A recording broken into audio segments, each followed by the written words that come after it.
Efésios capítulo 6, versículos 10 a 13. Esse texto nós lemos na quinta-feira passada e vamos reler, porque ele dá base para essa segunda e última pregação sobre esse tema. Esse tema, irmãos, ele dá uma conferência, tá certo? Ele dá uma série de mensagens bíblicas, mas o foco nosso foi apenas trazer essas duas pregações para que entendamos a importância do tema e verificarmos à luz da Bíblia. Então, carta aos Efésios, capítulo 6, versículos de 10 a 13. Diz assim: quanto ao mais sede fortalecidos no Senhor e na força do seu poder, revestimos de toda a armadura de Deus para poderdes ficar firmes contra a cilada do diabo. Porque a nossa luta não é contra o sangue e a carne, e sim contra os principados e potestades, contra os dominadores deste mundo tenebroso, contra as forças espirituais do mal nas regiões celestes. Portanto, tomai toda a armadura de Deus para que possais resistir no dia mau e depois de terdes vencido tudo, permanecer inabaláveis. Irmãos, o cristianismo, como eu falei de início, ele proclama paz, mas nós estamos numa guerra, de fato, uma guerra de caráter, uma batalha de caráter espiritual. É claro que não, quando falamos uma batalha espiritual, não desprezamos os aspectos humanos, carnais e de outros setores dentro dessa batalha. Não é porque não é só uma batalha de caráter espiritual, mas existem outros elementos envolvidos. Mas o foco nosso é entendermos, então, que nós estamos diante dessa guerra que é essencialmente de caráter espiritual, e o texto que nós lemos diz isso. Nós estamos diante de um inimigo invisível, como falei, que ele cega o entendimento das pessoas. Um dos propósitos de Satanás é cegar entendimento, bloquear entendimento. As pessoas, elas ouvem. Quantas pessoas já ouviram o Evangelho? Me parece que eu disse na vez passada, na quinta passada, muitas vezes, quem sabe 100 ou mais, uma centena de vezes, o Evangelho, mas não abre, as escamas não caem dos olhos, a mente não se volta para aquilo, há sempre um coração resistente, não é? Que às vezes até acha bonito. E tem gente que admira, acha bonito a música, o canto, a forma do pregador falar, não é? Mas fica só aí, não vai, a semente ela não frutifica. Então, quem é, além da dureza dos corações, e quem endurece o coração também, é o diabo, e a pessoa é que dá vazão para isso, não é? Ele segue então o entendimento, para que as pessoas não venham compreender o Evangelho de Cristo. E ele disfarça-se em anjo de luz, segundo o próprio apóstolo Paulo, para enganar. É a habilidade dele, enganar. Ele é expert em engano. Nós vivemos hoje numa era de engano, humanamente falando, não é? Mas espiritualmente falando. Porque ele é o enganador. Ele, além de enganar, ele usa diversas máscaras, não é? Ele usa diversos métodos. É impressionante como o que percebemos diante do contexto de Escritura, porque a nossa referência é a palavra, não queremos desprezar aqui nenhuma experiência de alguém em particular, porque experiências nós temos, mas a nossa experiência ela precisa passar pelo crivo da palavra, não é? Nós sabemos que ele usa diversos métodos, porque quando ele percebe que você é resistente, e aquilo que ele, quem sabe, lançou como uma seta, como uma armadilha, como uma cilada, não lhe incomoda, você não foi atraído, ele já sabe, ele pesquisa em que você, de fato, e persiste nisso, não é? Eu diria nem persistência, mas teimosia mesmo dele em poder mudar os métodos de tal forma que ele encontre uma brecha para que ele possa, então, ter vez. Então, assim, um pano geral, dando uma continuidade daquilo que nós falamos sobre esse arqui-inimigo com seus principados, né, com as suas potestades, esse é o perfil dele, né, com os seus demônios. E como é que nós podemos, então, esse é o que nos interessa, quais são as armas que nós temos diante dessa batalha espiritual? Qual vai ser a nossa conduta, qual vai ser a nossa postura diante dessa guerra espiritual? Isso está muito claro no texto, nós vamos ao texto, tá certo? Por isso que eu vou pedir que projete aqui o texto de Efésios 6, e você vai acompanhando na sua Bíblia também, porque hoje vai ser no original mesmo, tá certo? Hoje a gente não trouxe nada aqui, não é? Colocado, porque está no texto as divisões, os aspectos, não é? Aquilo que nós vamos então tratar como elementos que são fundamentais nessa batalha espiritual. Primeiramente, o que eu chamo de o poder de Deus. O versículo chama de o poder de Deus. Olha o versículo aí, 10, quando diz: quanto ao mais sede fortalecidos no Senhor e na força do seu poder. Então, o poder de Deus, ao nosso favor, dado a nós, em nós, é a primeira arma que nós temos nessa batalha espiritual. É sermos fortalecidos em Deus. Tem um canto que eu gosto muito, né? Que ele fala sobre o vencedor, não é? Acredite que você é um vencedor, campeão, né? Mas chega numa parte que não bate bem com esse texto aí, não. Né? Acredite, essa força vem de dentro de você. A força, humanamente falando, vem. Mas a força, irmãos, numa batalha espiritual, não tem como vir de dentro da gente. Ela vem do Senhor. Por isso que o apóstolo Paulo, ele diz claramente: olha, sede fortalecidos no Senhor. No grego, recebam força do Senhor, vem de Deus, vem do alto, não vem de dentro da gente.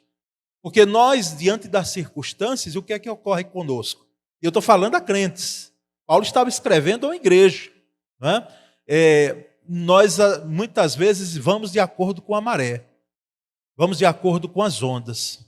Se está tudo calmo, então vamos em frente. Glória a Deus. Mas se há onda, se há dificuldades, nós começamos a ter uma tempestade em nós, dentro de nós. E a força que está em nós, ela se torna nada, muitas vezes. Principalmente diante de situações extremamente adversas. Então, o poder de Deus, essa dinamite de Deus, que no grego poder, né, tem a ideia de dinamite, algo extremamente poderoso, forte, vem do Senhor. A força não vem de dentro de nós, mas ela vem de cima. E eu digo aos irmãos com toda a certeza que nós já conhecemos em relação ao Evangelho. O Evangelho é poder de Deus, que a Escritura diz. O Evangelho é poder de Deus, é poder transformador de Deus. Então, através do poder de Deus, nós temos a primeira arma que nós militamos contra o inimigo nessa luta. Tá certo? Revestidos do poder de Deus, cheios do poder de Deus. Eu sei que o poder de Deus tem sido confundido muitas vezes com uma postura, com todo o respeito, não é, aos nossos irmãos que entendem ou que possam estar fazendo essa leitura equivocada. De alguém, muitas vezes, com um comportamento estereotipado, não é? Às vezes tem muito barulho, mas pouco poder. E o pastor Davi Gomes, que alguns aqui conheceram, ele disse que quem faz barulho é lata vazia. A lata cheia não faz barulho. Então a gente confunde. Às vezes alguém cheio do poder de Deus, revestido do poder de Deus, com alguém eufórico. E às vezes essa euforia, diante dos embates da vida, das lutas, e até da batalha espiritual, ela às vezes vira nada. Alguém está no extremo, e eu conheci, quem sabe os irmãos, né, conhecem ou conheceram, alguém que estava num polo, louvando a Deus, exaltando ao Senhor e sendo uma bênção, sim. Porque quem somos nós para dizer que não era uma bênção nas mãos de Deus? Era. Mas de um extremo foi-se ao outro. Não é? Assim como estava fervoroso no caminho do Senhor, buscando poder, porque Deus dá. Isso foi um debate há anos atrás, quando nós aqui, a juventude, fomos lá a uma igreja, não é, no estado da Bahia, Salvador, e ali na escola bíblica dominical, o debate foi o seguinte: o crente tem poder ou não? Ou o poder é de Deus? E aí rola para lá, rola para cá, discute para lá, discuta para cá, porque tinha um irmão que dizia: não, o crente não tem poder, o poder vem de Deus. Eu diria que os dois. Deus é poderoso plenamente.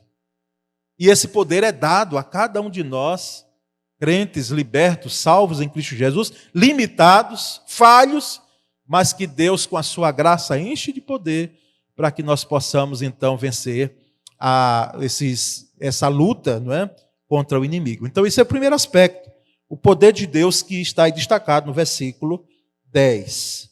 E o segundo, a segunda arma, é uma armadura, não é só uma arma. O versículo 11, leia aí, acompanhe a leitura. Revestivos de toda a armadura de Deus, para poderes ficar firmes contra as ciladas do diabo. A ideia de revestir aqui é interessante. Dá a ideia, como o apóstolo Paulo escrevendo lá na frente em Colossenses, capítulo 3, a partir ali do versículo 11, versículo 12. Revestivos de sentimentos de compaixão pelo outro, né? De afetos, e aí ele começa a citar sobre humildade, mansidão, e vai. Então a ideia de revestir aqui é claro, de entrar numa roupa, mas ela vai mais além. O sentido é que, se preciso for, eu tire uma roupa que estou sendo usada, ou que eu estou usando, que eu preciso arrancar de mim, tirar de mim, trocar, para que eu possa vestir essa nova armadura. Porque quem sabe nós estamos nós estamos vestindo roupas, armaduras que são extremamente humanas. Eu lembro da ordem dada por Deus no Antigo Testamento ao povo de Israel: trocai de vestes. Isso foi uma mensagem que Deus nos deu no ano atrasado, em 2021, não é? Trocai de vestes. Trocai de vestes. Todas as vezes que Deus dizia ao povo trocar de vestes, não era apenas porque era uma questão de higiene, porque o povo vestia uma roupa e estava no deserto, naquela trajetória, não é, terrível, com muita areia e pouca água. Então a troca de vestes era algo fundamental para eles. Mas todas as vezes que Deus disse trocar de vestes, ele sempre lançava um momento novo. Trocar de vestes porque amanhã o Senhor fará maravilhas no meio de vós. Ou seja, era um momento diferente, era um novo percurso, era um novo momento diante do povo de Deus. E então essa ideia de revestir é de pegar essa armadura, e interessante que o escritor, a carta diz, toda a armadura de Deus, ou seja, não apenas algumas peças dela. Ele depois vai lá embaixo delinear, que nós sabemos, não é? O capacete, a espada do Espírito, né, o calçado, a parte do escudo, a couraça da justiça. Então ele vai delineando lá nos versículos seguintes. Mas é preciso usar toda. Porque se você e eu usamos apenas uma ou algumas peças dessa armadura, nós vamos ser atingidos naquilo que é vital. Eu fico, às vezes, olhando, né, a forma dos soldados, principalmente aqueles que estão naquelas tropas de frente, não é? Seja da polícia militar, ou do exército, né, que a gente vê menos em ação, mas certamente quando há uma missão comprometedora, uma missão onde exija o fato de um embate com forças hostis, o soldado não pode esquecer o colete. Ele vai com o colete. E às vezes até nem está na batalha, mas dependendo da região, dependendo do local, dependendo onde ele se encontra, ele usa naturalmente. Por quê? Porque se atingir um órgão vital, a vida dele está comprometida.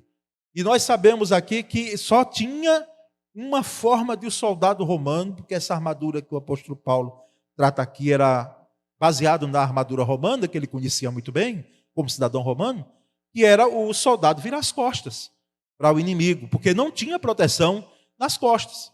Mas toda a parte, né, de frente da luta havia proteção. E nós percebemos então que há uma necessidade de usarmos toda a arma, e o apóstolo Paulo aqui, ele diz, olha, para poderes ficar firmes contra as ciladas do diabo. Ficar firmes. É impressionante que como tem gente instável, e aqui eu não trago dados porque nós não temos como, mas isso nós percebemos. Percebemos no âmbito da igreja, percebemos no exercício pastoral, e não está isento também a líderes, a pastores, gente instável diante dessa luta. Gente que cede, gente que abre oportunidades, brechas, para que Satanás possa ter a sua oportunidade. Então, precisamos usar a armadura de Deus. A armadura de Deus, ela está à nossa disposição, está para nós. E se não usarmos, nós vamos ser atingidos em alguma área da nossa vida. Esse é a segunda arma que o apóstolo Paulo coloca aqui diante dessa batalha. Um terceiro elemento que eu trago no texto é contra quem, lembrar os irmãos, contra quem é a batalha espiritual. Vejamos o versículo 12. Porque a nossa luta não é contra o sangue e a carne, e sim contra os principados e potestades, contra os dominadores deste mundo tenebroso, contra as forças espirituais do mal nas regiões celestes. Vamos nos debruçar aí, vamos mergulhar, você vem comigo? Vamos lá. Irmãos, aqui o apóstolo deixa claro que a nossa luta não é contra a gente, contra pessoas, segundo Calvino, segundo outros reformadores, segundo outros biblicistas. Não é contra esse carne e sangue aí, é gente de carne e osso. A nossa luta não é contra esse povo aí. Às vezes nós confundimos e pensamos, fazemos a leitura de que a nossa luta ela está travada no âmbito humano, plenamente humano, mas não.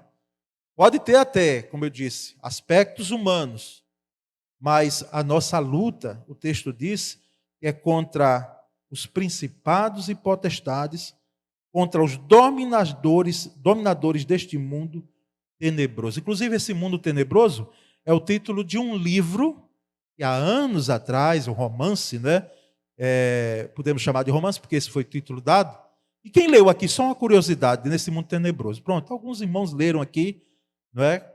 Eu não sei se ele está sendo lançado, ou relançado, porque já vai anos. Oi, Janil? 2 volumes, não é? Eu li há anos atrás, antes mesmo de ir ao seminário. Né? Aqui, peguei na biblioteca aqui da PIB, fiz a leitura, né, dele. Então, assim, de fato, estamos num mundo tenebroso. E a nossa luta é contra o diabo. É contra Satanás e as suas hostes. É nesse sentido que o apóstolo Paulo traz aqui. Inclusive, é bom lembrar que o termo diabo, né, é acusador. É acusador, é a missão dele, é a função dele, é acusar. Ele nos acusa diante de Deus. Ele acusa, ele faz acusações à nossa mente. Eu fico pensando, e vi um testemunho há anos atrás, de alguém que era viciado em pornografia. Olha, isso há um tempo atrás, imagina hoje, quando nós podemos fazer a leitura de que as coisas pioraram. Porque se piorou música, hoje quem tem costume de estar ligando o rádio no carro, né? Às vezes não está o pendrive lá, ou você esqueceu, ou quer escutar um noticiário. Para você encontrar algo que preste, de uma música boa, a gente nota que as músicas de antes seculares, elas tinham uma qualidade muito melhor. Né? E hoje, tudo piorou. Imagina essas questões desses sites pornográficos, que não se admirem os irmãos. Sabe quais são os sites mais vistos na internet? Não são sites educacionais ou culturais. São sites pornográficos. E que existe crente, infelizmente, uma vida que precisa de cura, de libertação dessa área, não é? Porque existem pessoas e a gente como pastor lida, não é? E estão viciados nisso aí. Às vezes aqui é um ambiente um pouco heterogêneo, mas isso não é novidade para ninguém. Às vezes ele passa horas a fio ali. E há anos atrás, como eu vinha dizendo, ouvi um testemunho do irmão nosso, em Cristo Jesus, liberto. E que ele era viciado muito. E ele disse, irmãos, é impressionante como, ainda deitado às vezes na minha cama, depois de orar e deito, me vêm imagens e me vêm palavras de acusação. E as imagens é como se fosse um gravador em minha mente. Às vezes algumas imagens vêm claramente. E eu peço a Deus que tenha misericórdia de mim, que me sustente, que me fortaleça. Mas eu, às vezes, ouço claramente na minha mente, dizendo, está vendo o que você fez? Você quer enganar quem? Você quer enganar quem? Olha o que você fazia e via. Não é? Então, é a acusação. O diabo é expert em acusar.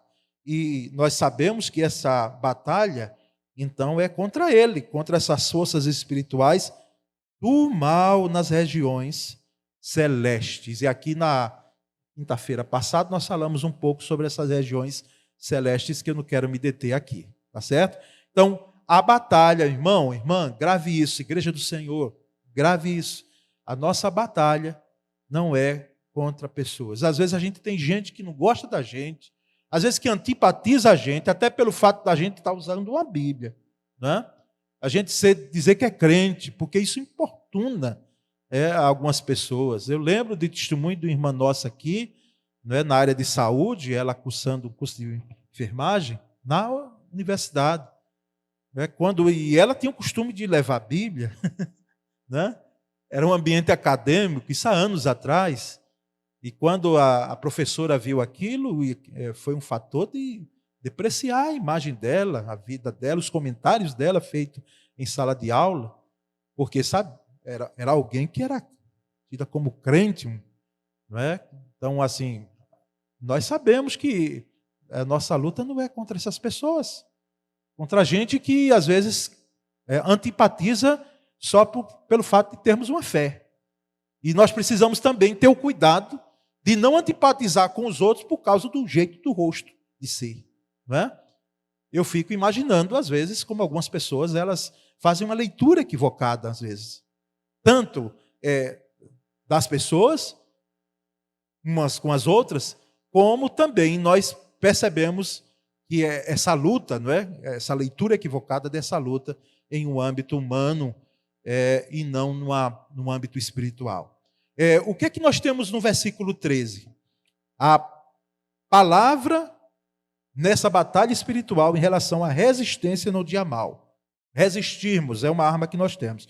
Veja o versículo 13 aí. Portanto, tomai toda a armadura de Deus para que possais resistir no dia mal.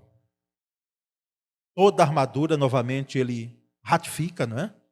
Enfatiza novamente toda a armadura, a importância de usarmos todas as armas que estão à disposição nessa armadura de Deus, para que possamos resistir no dia mal. Uma pergunta. Responda para você mesmo aí, uma vez que a gente não tem a oportunidade de ouvi-los no estudo bíblico aqui, né, como se assim fosse de perto. O que é o dia mal?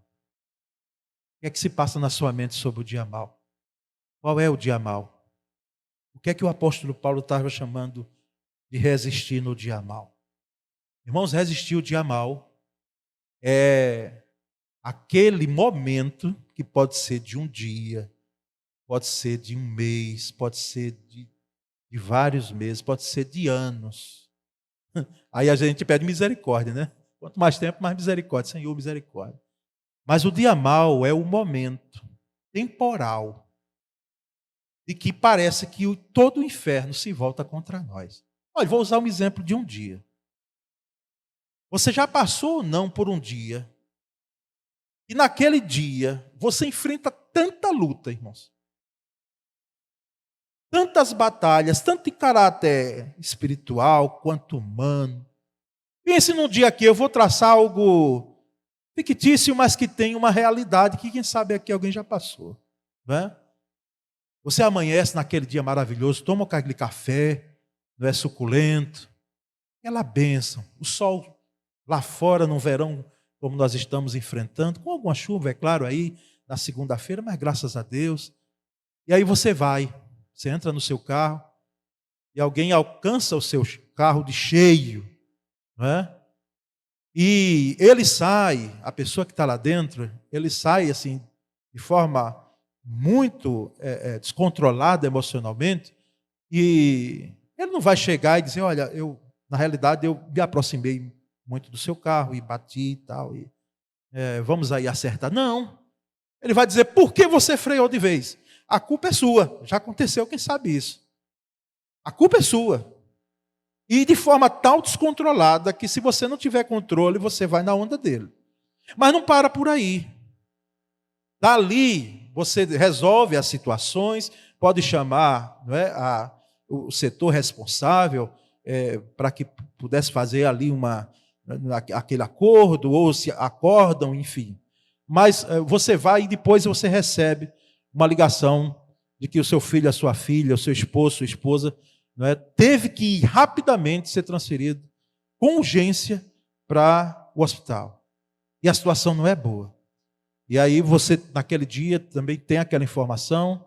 Depois você vai lidar com outras situações de caráter familiar, né? E durante todo aquele dia, quando você chega ao final do dia, você diz, Senhor, que dia, que batalha. É o dia mau mesmo. É o dia mau. É o momento que parece que, como eu disse, todo o inferno se volta contra nós. E nós precisamos, então, resistir nesse dia mau. A ideia de resistir aqui não é só de resiliência, no sentido que tem sido usada essa palavra. Mas aqui a resistência, ela é de uma firmeza tal de que a gente precisa lembrar do que Tiago falou no capítulo 4, no versículo 7 da sua carta. Ele diz, sujeitai-vos, pois a Deus, resisti ao diabo e ele fugirá de vós. Então, essa resistência aqui é uma ideia de perseverança, que perpassa pela ideia de descanso. Algo que ocorra um turbilhão ao seu redor, lá dentro você tem uma paz inexplicável, que vai além do temperamento, porque tem gente que diante, quem sabe, de situações as mais vexatórias, a pessoa está aqui, ó, numa boa. A gente olha para ela, mas quem sabe lá dentro está um turbilhão. Mas vai além disso. Essa resistência aqui é algo que é dado por Deus. Dado por Deus. Então, a resistência no dia mau é uma arma que nós temos contra essa batalha, né, espiritual, ou para usarmos nessa batalha espiritual.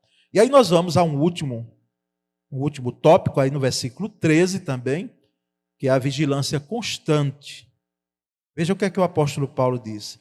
E depois de ter desvencido tudo, depois de chegar ao final do dia, aquele dia mau, e pode ser anos, depois de vencer aquela tribulação, venceu sim, você foi vitorioso pela fé em Cristo Jesus, você venceu. Depois de ter desvencido tudo, permanecer inabaláveis. Permanecer inabaláveis. O inabalável aqui, alguém pode dizer, e não houve abalo espiritual, emocional, no meio da batalha? É inevitável que não haja. Abalo emocional? Quem foi que disse que nós somos feitos de ferro?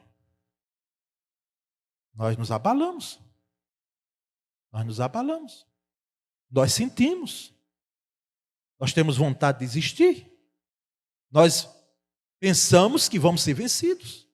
Pensamos ou não pensamos, irmãos, assim? Pensamos. Pensamos que vamos ser derrotados. Fazemos uma leitura, muitas vezes, de que é como se a gente estivesse sozinho. E nós percebemos então que esse inabalável aqui é no sentido de você estar, como bem disse, não é? As Escrituras, através do apóstolo Paulo, é uma paz que excede todo o entendimento. Mas vai além, é uma firmeza tal, e é uma firmeza em Cristo Jesus, que embora, eu não sei quantos leram, porque a gente compartilha com os irmãos muita coisa, mas a história do bambu, e o menino, você recebeu no celular isso há semanas atrás, o menino foi passar uns dias na fazenda do vovô, e aí depois de uma forte tempestade, no outro dia o menino chega para o avô e diz: meu avô, por que é que aquela árvore tão forte, com caule tão forte, ela se quebrou e o bambu não está aqui inteirinho? E aí o avô disse: meu filho, é porque o bambu é o seguinte, ele durante anos, né, e principalmente o bambu chinês, ele durante cerca de 7 anos, olha, é um bom tempo, né? Ele cria uma estrutura para baixo, para o subsolo, que depois ele vai ter para cima e que ele pode ter vento, ele pode se dobrar, ele pode até, quem sabe, topar o chão com os seus galhos, mas ele não se quebra.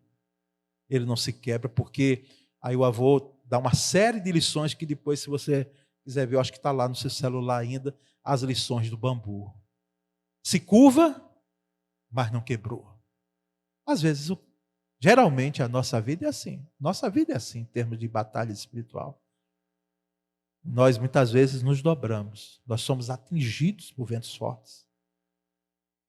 Mas não somos os carvalhos. Porque até o carvalho mais forte, ele pode ceder, quem sabe, ao tempo. Mas nós estamos firmados naquele que é a nossa raiz. É o bulbo da nossa raiz, que é Cristo, que nos sustenta. E aí eu trago algumas considerações, irmãos, né, em relação às considerações finais em relação a esse tema. Lembrando a você que personagens bíblicos, homens e mulheres, e a Bíblia fala uma rica propriedade de homens, numericamente falando, tiveram grandes vitórias. Lembre de alguém aí da Bíblia. Teve grandes vitórias. Personagens bíblicos que venceram batalhas assim memoráveis, batalhas humanas, não é? E batalhas espirituais também. Tiveram batalhas assim, que até hoje estão registradas na Bíblia, e a gente, quando lê, se emociona. A gente se emociona com aquilo. Mas homens e mulheres de Deus que também foram derrotados num momento, porque eles não vigiaram. Esse aspecto último aí que eu quero reforçar, de sermos vigilantes, né, a vigilância constante, é essa ideia do permanecer inabaláveis, é depois de você fazer tudo, você ainda ficar alerta, não é? Você não baixar a guarda, você está vigilante. E há muitos crentes instáveis hoje, firmes hoje, mas desanimados, vencidos, derrotados, fracassados amanhã.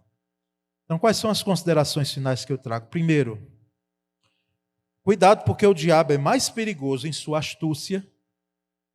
O diabo é mais perigoso em sua astúcia do que em sua ferocidade. Eu sei que tem se pintado uma imagem do diabo aí, não é? Inclusive a Escritura diz que ele ruge como leão. Como? Ele não é um leão. A Bíblia chama o leão de leão da tribo de Judá, que é Jesus. Mas ele não é o leão, mas ele ruge como? E assim, os estereótipos que temos do diabo, né? Como ele é pintado até pela arte. Essa coisa assim, tão às vezes feia na nossa ótica, não é? Então, cuidado, porque a astúcia do diabo, ela não está na sua ferocidade, não. Ele ruge. Já viu aquele tipo de cachorro que ele late muito? Ele só faz latir. Se você chegar perto dele assim, ele vai começar a lamber suas pernas. e roçassem você, os seus pés? Porque cachorro que morde mesmo, ele não late coisa nenhuma. Ele já vem abaixadinho e com um salto só ele lhe abocanha, não é? Então,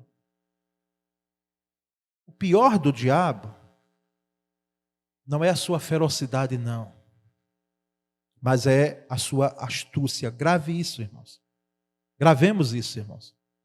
A astúcia dele é pior do que a ferocidade que é pintada sobre ele, não é? Segundo, ver o diabo em todo lugar e lhe dar crédito a tal ponto que ele se torne o centro, não é uma postura bíblica. Tá certo? Então, cuidado, porque tem gente que está espiritualizando demais. Eu conheço gente, eu conheci, hoje nem tanto, mas que via anjo em tudo.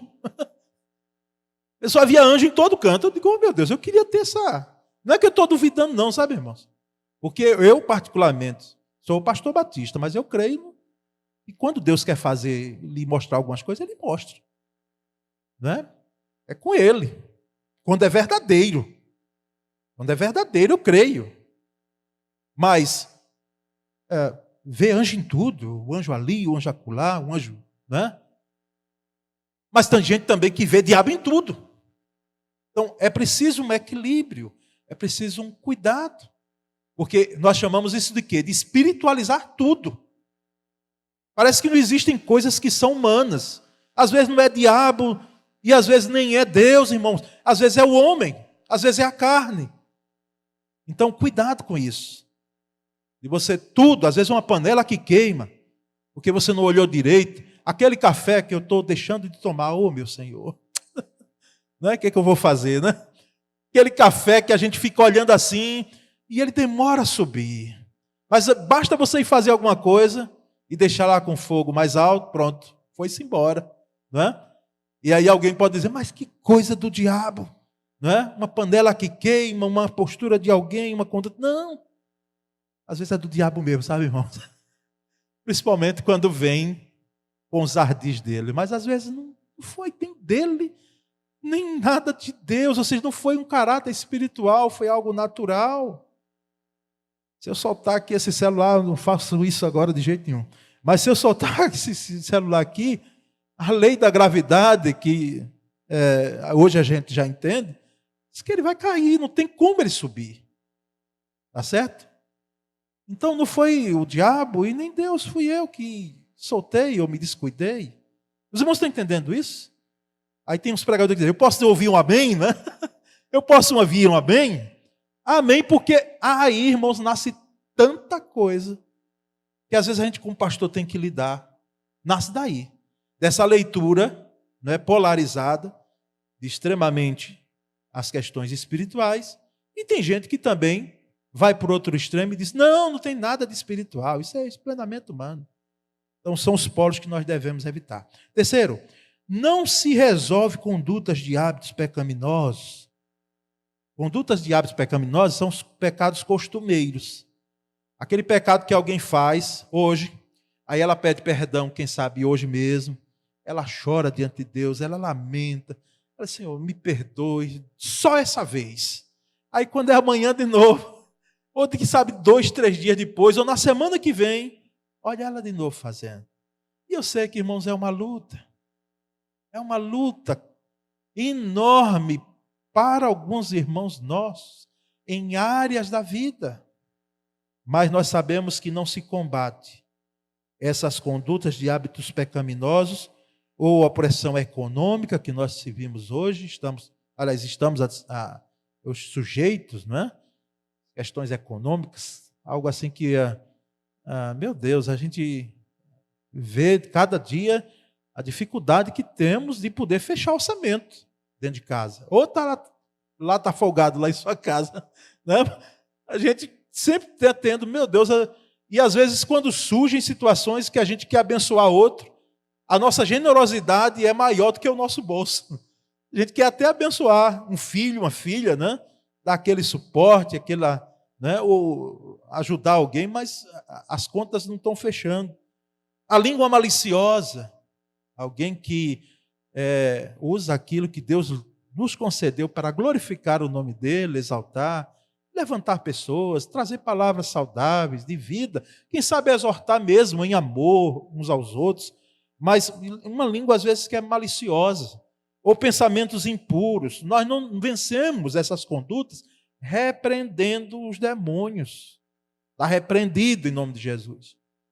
A gente tem que dizer para a gente, se a gente tem essas condutas, porque às vezes é como está amarrado, né? Está amarrado em nome de Jesus. Já ouviram? Está amarrado, está amarrado, está amarrado. Não se resolve, são soluções assim, tão simples, e na realidade não é solução coisa nenhuma. Aí eu lembro do nosso querido pastor Jabes aqui, quando ministrava os estudos, ele dizia que tinha um pastor que comentava, né, amigo dele, em relação a esse estar amarrado. Tem gente que amarra, mas a corda do diabo parece que é grande demais, que continua aí mordendo gente, né? Então, por que não se resolve assim, gente? Irmãos, não resolvemos as coisas falando, está amarrado, está repreendido. Se for para repreender, repreenda mesmo. Agora mudemos de comportamento. Por quê? Porque nós sabemos que o caminho bíblico é da santificação. É um processo, é da autodisciplina.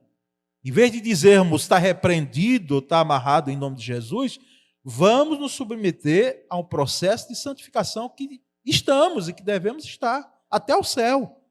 Vamos nos submeter a disciplinas espirituais, sujeição aos ensinos da palavra.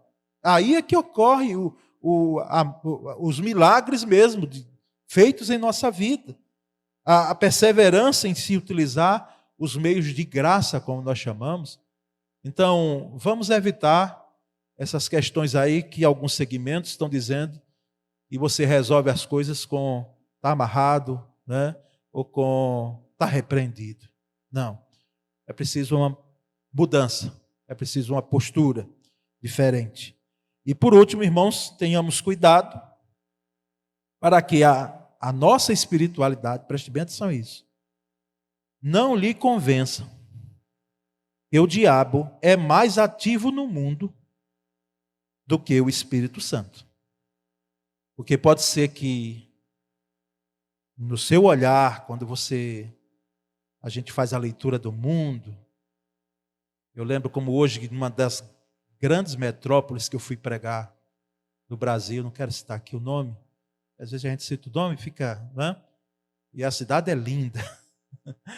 Mas eu lembro que saindo da igreja, que era no centro da cidade, e caminhamos até onde íamos à casa de um irmão, muitos jovens, mas muitos, né, adolescentes, na sua grande maioria. Ali, e o amigo que estava comigo disse, pastor, abaixa a cabeça para não ver coisa aí, que a gente vai ver coisa aqui nesse trajeto aqui, não é? Bares de um lado, de outro, casas noturnas, as luzes piscando. E eu disse, não, eu quero manter meus olhos abertos, para justamente ver e sair daqui com uma lição. Não é? E quem sabe a gente vê isso, a gente olha hoje para o mundo subimundo, irmãos, da prostituição infantil, das drogas, da corrupção. E aí eu não quero nem citar mais, irmãos. Dos valores invertidos em relação à fé cristã. Igrejas hoje que têm uma conduta, uma postura, segmentos religiosos envolvidos, os seus líderes, com os maiores escândalos. De ordem moral, de ordem ética, enfim, irmãos. A gente olha hoje para o mundo e faz a leitura, quem sabe, pode fazer a leitura, de que é o diabo que está imperando. Por isso a minha palavra, tome cuidado para que a sua espiritualidade não lhe convença. O diabo é mais ativo no mundo que o Espírito Santo. Porque eu vou dizer o outro lado para os irmãos. Nesse tempo que nós estamos aqui, o Espírito Santo está agindo e interagindo aí no mundo, em vidas. Tem vidas agora, nesse momento, sendo libertas em nome de Jesus. Lá num outro local do mundo, onde, quem sabe, ninguém chegou. através do Espírito de Deus, tem alguém agora tendo uma visão de Jesus. Uma visão de Jesus, como nós temos relatos. Né? Então, o Espírito Santo está agindo no mundo, libertando, salvando vidas. E essa expressão aqui que nós trazemos é que o diabo age na história, ele age na história e age, mas ele não é senhor da história. O diabo, ele age na história, mas ele não é senhor da história. Quem é o senhor da história? É o nosso Deus. Ele é que é o senhor das nossas histórias, né? História das nossas vidas. Ele é que é senhor do mundo. É ele quem detém o poder do mundo em suas mãos. Então, irmãos, estamos diante de uma batalha, estamos. Essa batalha é grande, mas eu digo o que eu disse na quinta-feira passada, reitero aqui. Sabe qual é a grande alegria nossa? É que nós já somos mais que vencedores nessa batalha. Nós já somos mais que vencedores. E quem é que disse isso? Quem diz isso é a palavra. Graças a Deus que nos dá a vitória, por quem? Por Cristo Jesus, o nosso Senhor. Então a vitória já é nossa. Agora, a batalha ainda não terminou. Ela precisa ser lutada todos os dias. Todos os dias. Né? Louvado seja Deus, porque encerramos aqui. Olha, irmãos, esse tema, eu quero aqui incentivá-lo a você não ficar com essas duas mensagens, você poder, através de literatura boa, tá certo? Não vai atrás de literatura que deixa a desejar, não. Quais são as literaturas boas, pastor? Editoras boas, comentaristas bons, tá certo? Procurem uma linha batista ou reformada também, nós recomendamos. Seja sadia nesse assunto para que você tenha acesso a algo sadio e não algo que faz uma bagunça na realidade com esses temas. Né? Tem muita coisa, mas aqui ficamos e nós queremos então, como estamos diante de uma batalha, nós encerrarmos aqui orando, porque é uma das armas que nós temos, é a oração, é a intercessão, é o clamor, não é?